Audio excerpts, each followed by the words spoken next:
Pour le maintien à domicile, on a eu la question tout à l'heure, ça c'est l'APA.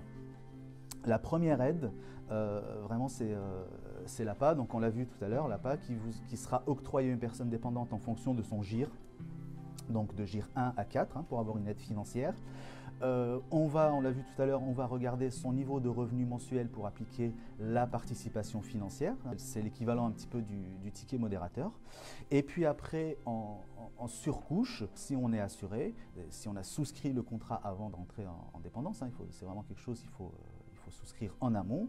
On peut avoir le contrat dépendance qui va jouer pour pouvoir rester à domicile et pour pouvoir bénéficier par exemple des services d'un ergothérapeute qui va se déplacer au domicile, analyser un petit peu les conditions de vie et voir les modifications qu'on peut apporter au logement pour qu'il puisse être compatible avec la situation.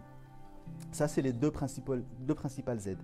Après, on peut avoir ce qu'on appelle l'allocation de solidarité aux personnes âgées. C'est ce qui remplace le minimum vieillesse depuis 2006. Donc c'est une autre allocation qui peut être octroyée, mais celle-ci, elle est en fonction des revenus de la personne. C'est pas plus de 800 € par mois pour une personne seule, mais je dirais qu'il faut faire attention avec cette allocation. Déjà, elle est délivrée en fonction des revenus de la personne.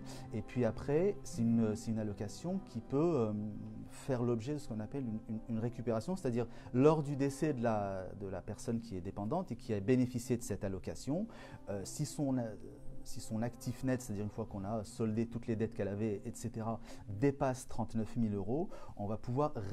l'État peut récupérer l'aide qui aura été octroyée. Donc il faut bien avoir ça en tête, c'est une allocation qu'on peut récupérer. Mais pour répondre à votre question très simplement, vous avez vraiment deux leviers forts, c'est votre contrat d'assurance dépendance et puis l'APA.